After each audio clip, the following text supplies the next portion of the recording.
Hi అండి. ఈరోజు recipe వచ్చేసి వెజ్ ఫ్రైడ్ రైస్.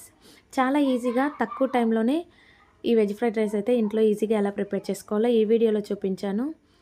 ఎక్కువ టైం పట్టకుండా ఇంకా ప్రాసెస్లోకి వెళ్తే మనం ఏదైతే వెజిటేబుల్స్తో చేసుకోవాలనుకుంటున్నామో ఆ వెజిటేబుల్స్ని అయితే సన్నగా తరిగి పక్కన పెట్టేసుకోవాలి. ఇప్పుడు మనం ఉడికించి పెట్టుకున్న రైస్ని అయితే ఇలా ఒక ప్లేట్లోకి తీసుకొని బాగా దానినైతే ఆరనివ్వాలి. ఎందుకంటే ఇలా ఆరినప్పుడు మాత్రమే అది అంటుకోకుండా మనకి ఫ్రైడ్ రైస్ అనేది మంచిగా చక్కగా వస్తుంది. సో అందుకని అలా ఒక ప్లేట్లోకి అయితే ఆరబెట్టేసుకోవాలి. ఇప్పుడు స్టవ్ మీద కడాయి పెట్టేసి కడాయిలో కొంచెం ఆయిల్ కూడా యాడ్ చేసేసుకొని ఇందులోకి ఆవాలు జీలకర్ర కూడా యాడ్ చేసేసుకోవాలి. యాడ్ చేసేసుకొని ఒక పచ్చిమిర్చి లేదా 2 పచ్చిమిర్చీలు కొంచెం కరివేపాకును యాడ్ చేసేసుకొని ఇప్పుడు మనం కట్ చేసి పెట్టుకున్న వెజిటేబుల్స్ ఉన్నాయి కదా, ఈ వెజిటేబుల్స్ని కూడా ఈ ఆయిల్లోకి యాడ్ చేసేసుకోవాలి. మొత్తంగా అన్నీ యాడ్ చేసేసుకొని వీటిలన్నిటిని బాగా ఫ్రై అయ్యేలాగా ఫ్రై చేసుకోవాలి.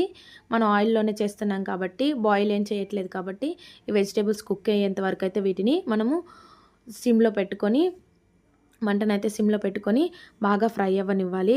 ఎప్పుడైనా మనకి లంచ్ బాక్స్ ప్రిపేర్ చేయడానికి ఎక్కువ టైం లేదు, హెల్తీగా ఏదైనా ప్రిపేర్ చేసుకోవాలనుకున్నప్పుడు ఇలా సింపుల్గా తక్కువ ఇంగ్రీడియంట్స్తో ప్రిపేర్ చేసేసుకోవచ్చు. ఈ టైంలోనే కొంచెం సాల్ట్ని కూడా యాడ్ చేస్తున్నాను. రైస్కి ప్లస్ వెజిటేబుల్స్కి రెండింటికి సరిపడా సాల్ట్ అయితే ఒకేసారి యాడ్ చేసేసాను.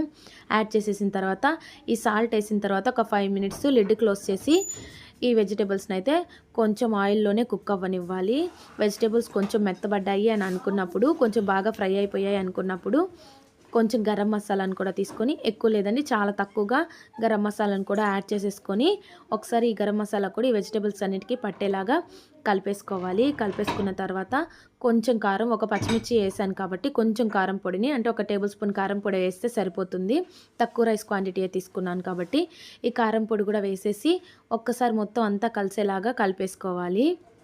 చూసారు కదా, వెజిటేబుల్స్ అన్నీ కుక్ అయిపోయాయి. ఈ టైంలోనే చిటికెడంత పసుపును కూడా యాడ్ చేసేసుకోవచ్చు. ఇందులో అల్లం వెల్లుల్లి పేస్ట్ కూడా ఏం యాడ్ చేయట్లేదు, నార్మల్గా ఫ్రైడ్ వెజిటేబుల్స్ లాగే చేసేస్తున్నాను.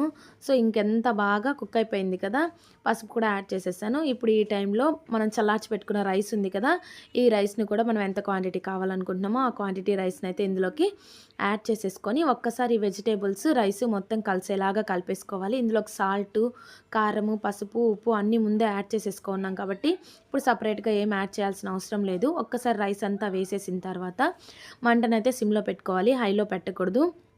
సిమ్లో పెట్టుకొని ఒకసారి ఆ వెజిటేబుల్స్, కారం, ఉప్పు అంతా రైస్కి పట్టేలాగా మొత్తం కలిపేసుకోవాలి. కలిపేసుకొని ఈ టైంలో లిడ్ క్లోజ్ చేసి ఒక 5 మినిట్స్ పక్కన పెట్టేసినట్లయితే, స్టవ్ కట్టేసి 5 మినిట్స్ పక్కన పెట్టేసినట్టయితే రైస్ అయితే చూసారా సపరేట్గా చక్కగా మిక్స్ అయిపోతుంది. అంతేనండి, ప్లేట్లోకి తీసి సర్వ్ చేసేసుకోవడమే. చాలా తక్కువ టైంలో ఇలా ప్రిపేర్ చేసేసుకోవచ్చు. Please subscribe.